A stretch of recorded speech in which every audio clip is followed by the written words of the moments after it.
Halo, Halo, Assalamualaikum. Waalaikumsalam Bang. Kita kembali lagi nih, Bang. Siap, siap. Oke, oke. Ini gimana kelanjutan ceritanya yang lain udah pada nunggu nih, Bang? Pengalaman yang kedua sih, itu aneh buktiin sendiri cerita-cerita dari orang-orang sekitar aneh inilah. Yang bahwasannya itu katanya di sekitaran lingkungan aneh ini, itu adalah sebuah kerajaan, pasar, dan desa para jin. Dan itu aneh ngebuktiin sendiri, bener bang adanya. Betul ya? Betul banget. Ada Ketika di alam lain juga ada pasar ya kayak gitu ya. ada Ada kerajaan ya. ada Oke, dilanjut, Bang. kalau buat kerajaannya sih itu nggak ada raja, nggak ada ratu, yang ada cuman penjaga doang. Penjaga. Kalau buat di pasar itu isinya itu kayak binatang, setengah binatang setengah manusia. Ada juga yang berbentuk manusia cuman nggak bisa ngomong, ada loh. Kalau yang buat di yang desanya itu sih, nyampe detik ini pun aneh masih sering sih ngeliat mereka semua itu masih sering. Karena kalau aneh melek gitu ya bang ya, kayak nongkrong gitu di depan rumah jam 1, setengah 1, atau jam 12 ke bawah deh, sampai ketemu jam 3, itu rame banget bang. Di mana tuh, Bang? Di daerah tempat lo tinggal, Bang? Iya, karena hitungannya nih rumah gue ini tuh adanya di tengah-tengah, yang belakang nih kerajaan, Oh, depan. yang deket Ciliwung itu ya, Bang ya? Iya, kalau Ciliwung hitungannya depan rumah gue bang, dan Oke. itu adalah pasarnya mereka.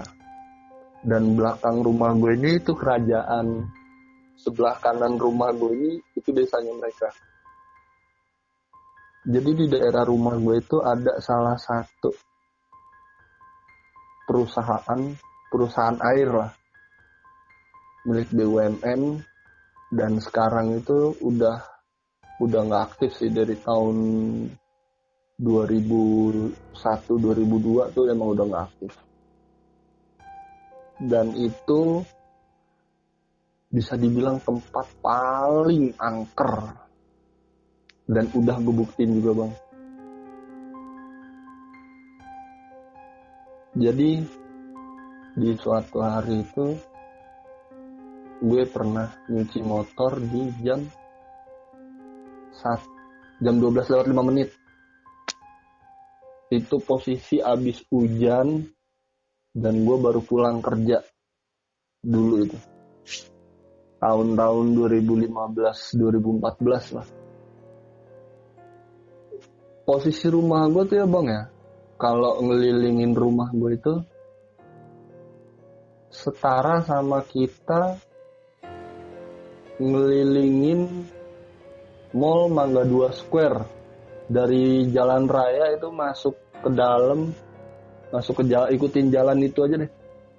Segitulah bang. Kalau kita naik motor, kalau kita jalan kaki setara kayak kita ngelilingin dalam mall.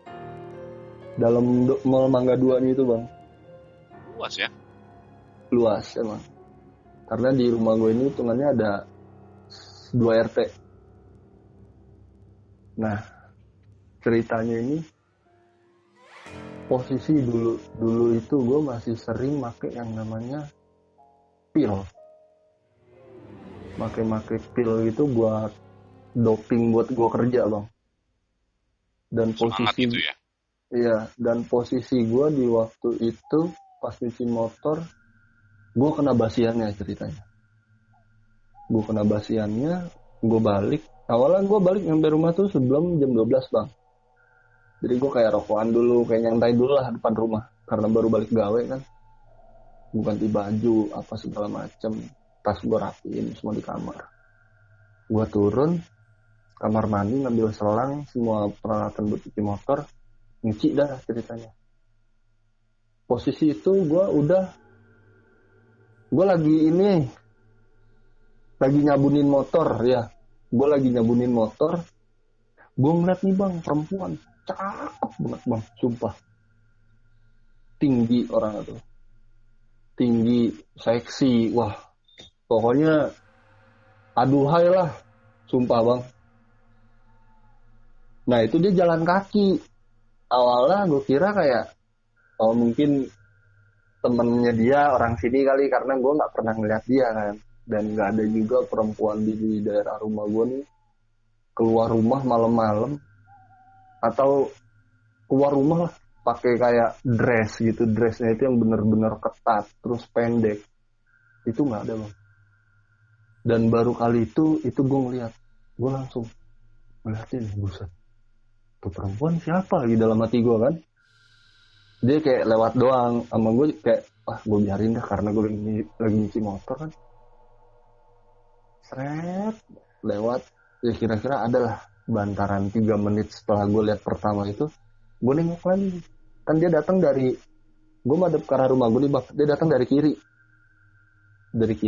Nah ke kanan itu ke arah masjid.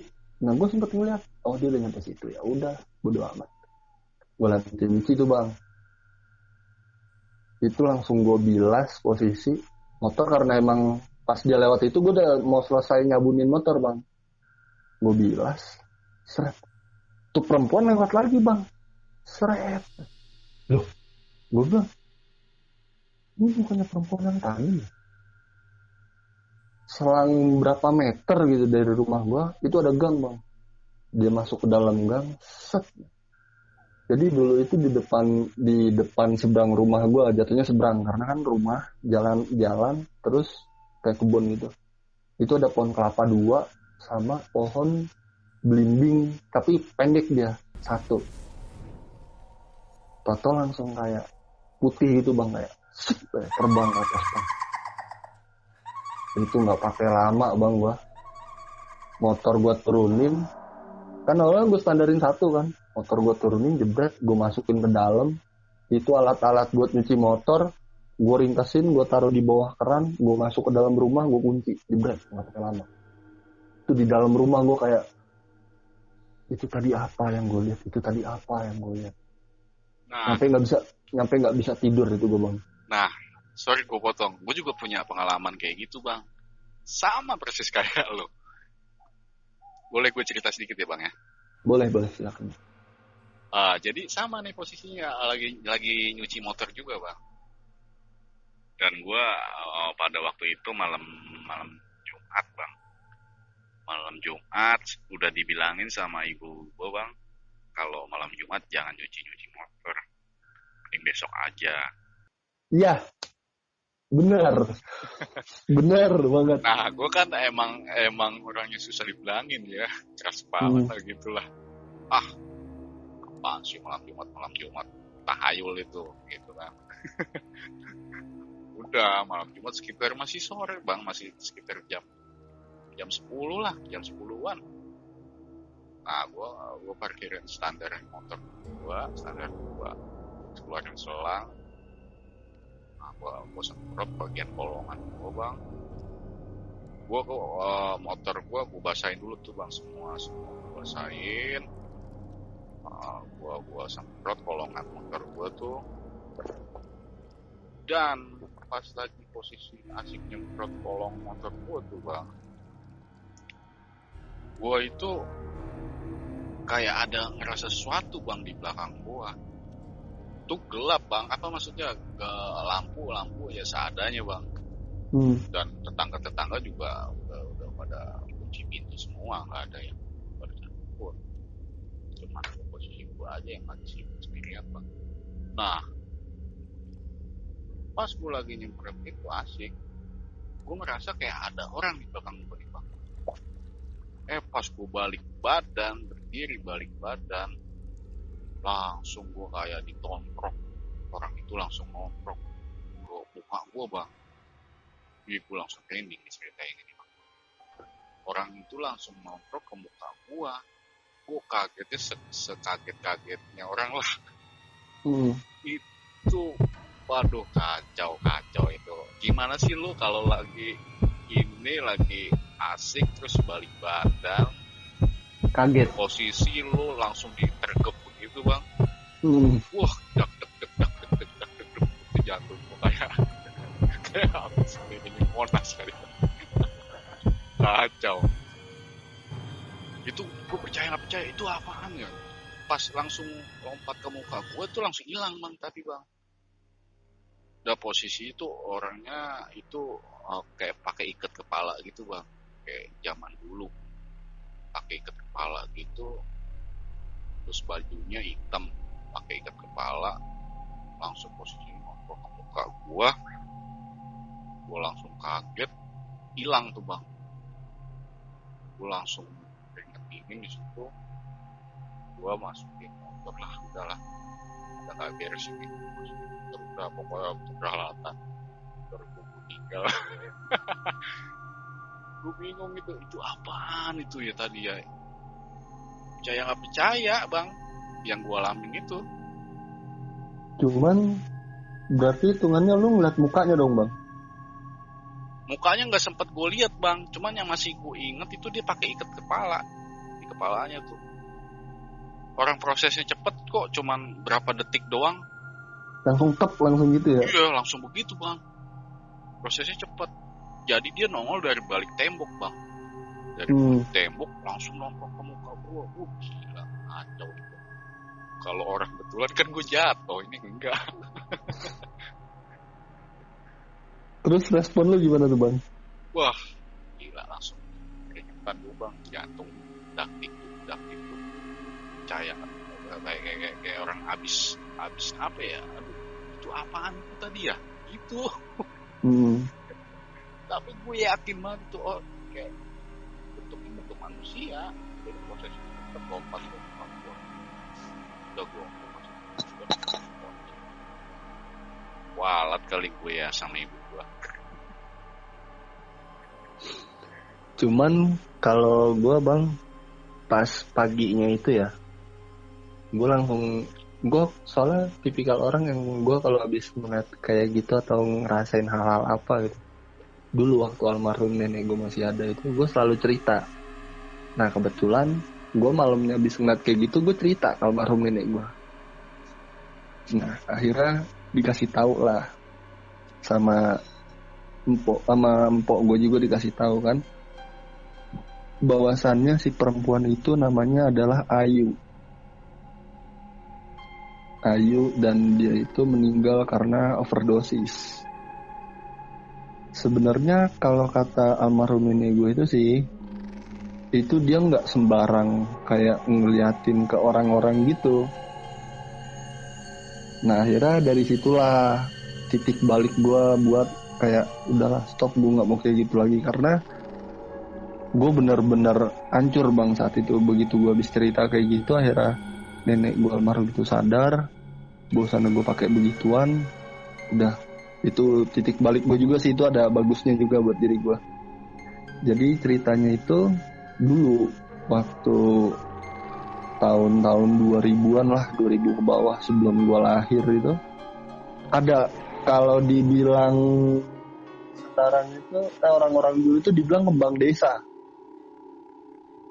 Nah dia ini salah satu kembang desa di Balai Rakyat ini bang, di rumah gue ini.